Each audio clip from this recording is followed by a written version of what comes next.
કોઈ પણ વાહન ચલાવવું હોય તો લાયસન્સ ફરજિયાત છે. તમે લાયસન્સ વગર વાહન ચલાવી શકતા નથી.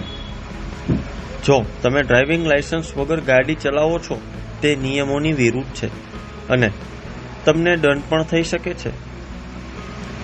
જ્યારે કોઈ વાહન આપણે શીખીએ છીએ પછી તેને ચલાવવા માટે ડ્રાઇવિંગ લાયસન્સ કઢાવવું પડે છે, જેના માટે આરટીઓ સુધી ધક્કા ખાવા પડે છે, જેના માટે ઘણો સમય લાગે છે.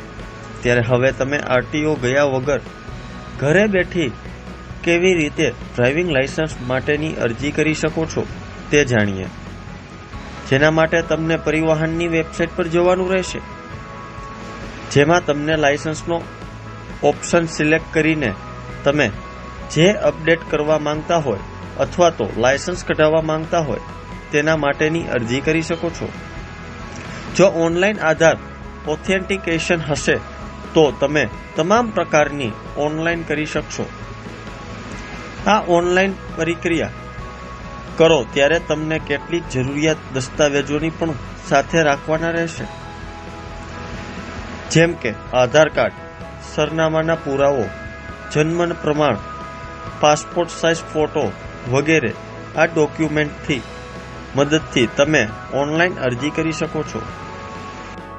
સૌથી પહેલા પરિવહનની ઓફિશિયલ વેબસાઇટ પર જવાનું રહેશે. તેના પછી તમને ત્યાં તેનું એપ્લિકેશન ફોર્મ મળશે, જ્યાં તમારે તમારો પોતાનો સિગ્નેચર કરવાની રહેશે અને એક પાસપોર્ટ સાઇઝ ફોટો અપલોડ કરવાનો રહેશે. પછી તમારે તેની ફીની ચૂકવણી કરવાની રહેશે. ત્યારબાદ તમને ટેસ્ટ માટે લાયસન્સ આપવામાં આવશે. તેના પછી જો તમે આ ટેસ્ટમાં પાસ થઈ જશો તો તમે સરળતાથી પોતાનું મેઇન ડ્રાઇવિંગ લાયસન્સ મેળવી શકો છો.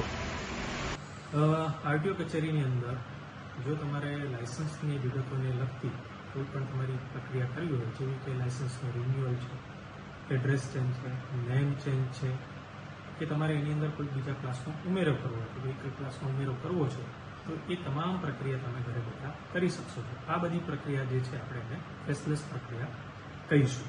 ફેસલેસ પ્રક્રિયાની અંદર તમારે પરિવહનની વેબસાઇટ પર જવાનું છે અને એ વેબસાઇટ પર જઈ અને લાયસન્સને લગતી જે પ્રોસેસ છે એમાં જવાનું રહેશે.